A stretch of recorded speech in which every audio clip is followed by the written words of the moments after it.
Welcome to Make a Path Presents. I am Ronnie Hayes, and today we got a couple bits of information. I compiled all of the Walking Dead stuff that I want to talk about, and let's jump right into this. Some of this is connected to things we talked about in the past, and some of it's kind of just bugging me a little bit, and I want to discuss it. So, off the cuff, we're going to discuss a couple things. First, the Walking Dead video game. We have been waiting for this since they announced it. It's called Overkill's The Walking Dead. It's a first-person, co-op. That's the word I was looking for. And we've been waiting for this since, 2017. We knew it wasn't coming out for like a year, so it's 2018. We were waiting for November, and then they announced a delay. And I feel like this is kind of odd because they had a really good marketing with, I think too good of a marketing with these really cinematic trailers. And I feel like it kind of bit them in the ass. They were so gorgeous looking. The game itself does not look like that at all. And that's one of the main reasons why, as a fan, every single time I reviewed and I still love them. The cinematic trailers are so cool looking. They are amazing. But as a fan, I'm always saying, don't do that. Like, if anyone from Overkill or the gaming industry as a whole is listening, stop doing, do that. Show us that awesome cinematic. But at the end, give us a boom, boom, boom, couple shots of, the actual gameplay. Because the fan base was just punched in the gut when they revealed that the cinematic trailers, and we know trailers often they're polished and they look way better, and yeah, that's the idea, but it's such a difference from the gameplay that a lot of fans, there was some backlash, and I'm still holding in there strong. I'm gonna play the game before I give it backlash, because I can still have a lot of fun. I love first-person shooters, and if it's a lot of fun, I don't care if some things look a little rough, you know what I mean? So that's where I stand with it. I am disappointed in the delay, and I do kind of wonder if the delay has anything to do with fans being taken back because they got these gorgeous cinematics, and then when they saw the gameplay, there was a lot of fans going, that is way different, so different than what we saw in those cinematics. But anyway, just real quick, I skimmed through this. This is coming from comicbook.com. If you guys want to read the whole article, go ahead.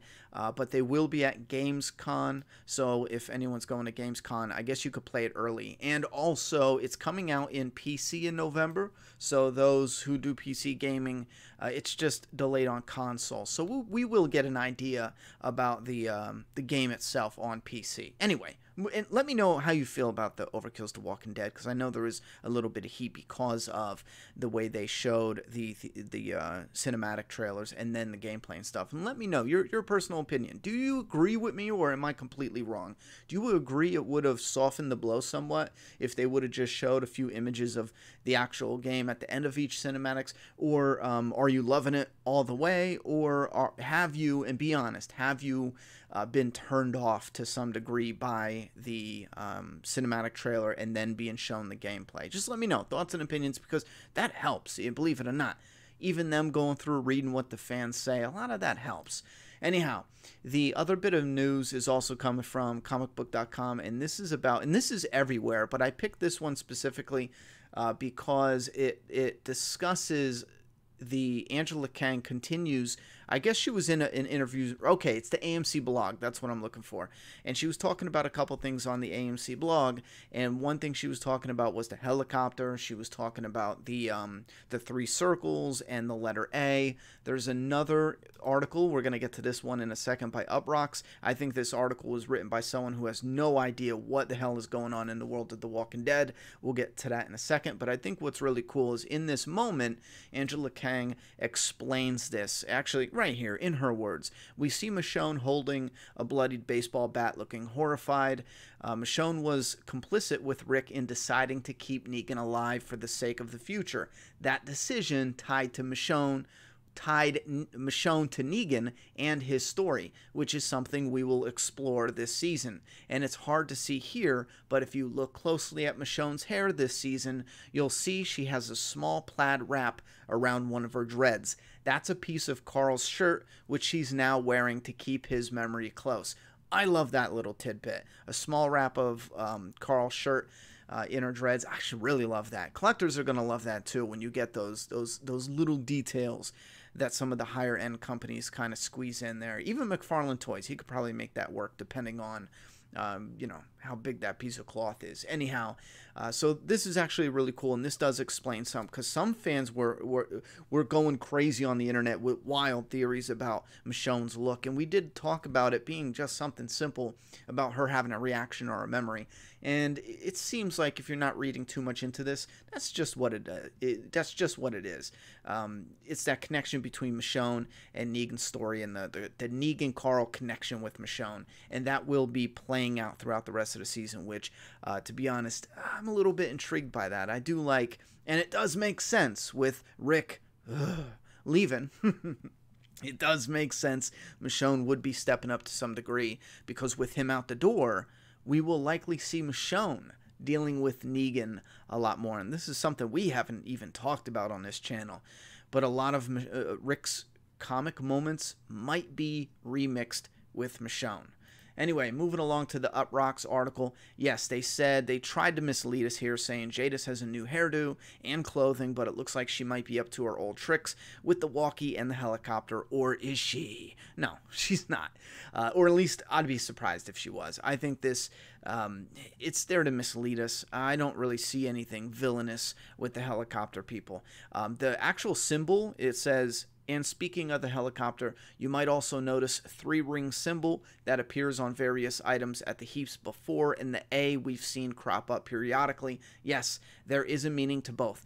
No, I won't spoil it. Now, that was Angela Kang. And in the article, the reason why I said the person doesn't have any idea what they're talking about, they said here, and this is the wrong thing to say to fans, the headline is, "It will finally be explained." And it says there has been a number of recurring symbols or motifs on The Walking Dead over 8 seasons, but 2 are about to be finally paid off. The letter A, which, no, it's not. They all individually mean different things. And the helicopter, and yes, that will be explained. We've been tracking the letter A for a number of years. It was spray painted on Daryl. They already confirmed that meant asshole. That was it. That was done and confirmed and over with while he was imprisoned. It was stamped on Rick and Jesse. That was also confirmed. It was one of the stamps that they had for Alexandria. It was a stamp, you know, set for the kid, and that's all it meant was Alexandria. You're one of the community. You're an Alexandrian. That's it. And then scrawled into a banister by Carol. That was also the kid. He was sitting there, remember when she rejected him about the cookies or something, and he sat down off screen. He popped his little A on that banister. And then painted, and again, too, we talked about that symbolism and what that meant for Carol in that moment. So none of this is going to be revealed. It's already been revealed. And then painted on the train car by the cannibals, and most recently written on a storage container by Jadis.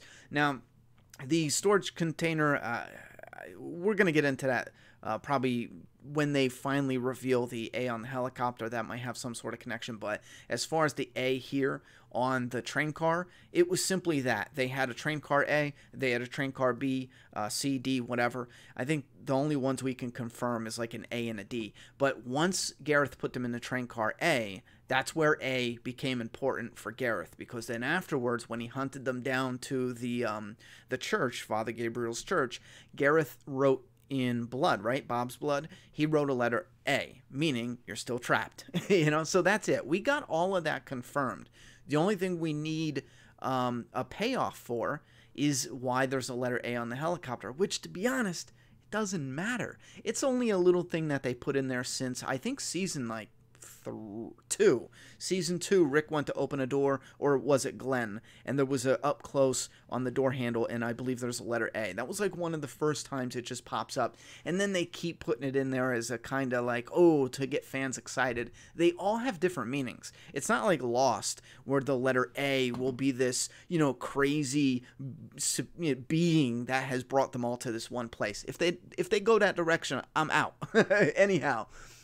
Next up, the 3-ring circle. I did a little quick, I'm not going to dive in deep on this, but I just did a little quick Google on this because I know I've seen that in a ton of different places and areas, and if you see it, primarily it means unity, and then there's a religious aspect, and there's all this other stuff going on. You can Google it and give a good read, and if you find something that you think fits, then go ahead. I personally believe the A on the helicopter will have a practical meaning, like that maybe that's post A or some stupid shit like that, and I think the symbol is probably a mission group, or not mission group, but like a group that helps people, and the 3 circles mean like a unity. So maybe when things were falling apart, the company that was unity, that was helping people, maybe that's still like leftover remnants of a little group that was helping people in the beginning, and that's all that means. Or it could just be a company, you know, that's the company symbol for their, because keep in mind, it's not just on the helicopter, it was stamped on the can of food. So it's got to kind of coincide with that, right? That's how I'm thinking of it. Anyhow, next up, we have no, where did it go? Okay. I think I got rid of it. There was an article that talked about, there's a number of articles, you can look them up, that say, oh, Daryl's getting a new weapon or new weapons, and all it is a knife, and we've already seen this before, and this was highlighted in one of the trailers where Daryl did a double zombie kill. The camera was overhead, and we saw him stab them both. We did see him sharpening one of his knives, but Angela Kang confirmed it's a saw-backed she said it was a saw-backed Bowie knife with finger rings, so he can twirl them in the different positions and stuff.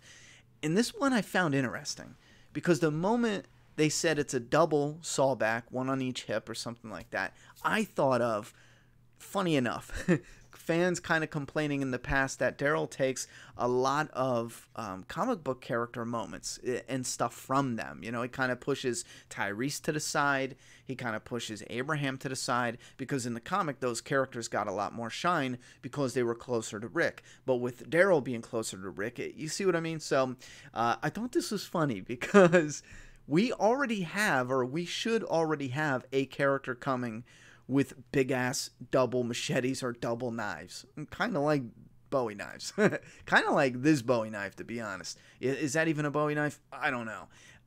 But look. Hey, look at that. I got 2 thumbnails when you search Walking Dead Beta. Let's go to this one, because you can clearly see. He's got these 2 big-ass knives. Wait a minute. With ring finger holes. Hold on. I am instantly building a conspiracy here. Something is strange. They just announced this. It's in the trailer. Beta is coming. So why in the world does he have the same knives in the comic? And they know this is a thing. They studied the comic when they prepared for the show and stuff. Look at him here in this image. What? Look, finger holes. That is literally what they said Daryl's knives are going to be. So, and again, part of me wants to say, well, does Daryl lose them somehow and Beta gets a hold of them? I mean, something's here. Something is here, because think about this. We had Daryl with a crossbow and yada, yada, yada, and he looked like Dwight from the comic book. Well, he turned into what Dwight eventually looked like in the comic book. Early Daryl had a different redneck look and all that, and yada, yada, yada, but he turned into Dwight. You know what I'm saying? Like an identical version. So many fans were like, oh, Dwight's going to... look at this little ass toy. I haven't gotten this one yet, but they managed to get those ring fingers in the little ass toy. I'm impressed. But a lot of fans were like, oh, Daryl's going to replace Dwight, because what's the point of having both of them looking identical? And I did say, hey, it could work. You could definitely make that work. And I think they did make it work. I mean, story-wise, there's a lot that I wish they would have polished up, and some that went different directions, sure. But now we have Daryl in Season 9 getting new weapons that are literally the exact iconic comic weapons of the new villain that's coming this season. What is going on? It's like, I don't know. It's like Norman Reedus sees these comic characters and sees what's coming up in the comic, and he's like, man, there's a bow and arrow guy. Well, no, he had the bow and arrow from the beginning, but his outfit, man, I want that. We got Dwight coming up later. Norman's like, no, I want that. All right, we'll deal with it later. And then when he gets to this point, he's reading, the comic book around the New Beginning, and he's like, oh my God, that villain has badass weapons. And he goes to Angela Kang. He's like, I want this. And she's like, well, Beta's... No, I want... All right, fine. All right, fine, Norman. Here, you and the new villain can have identical weapons, just like you and the previous season's villains can have identical weapons.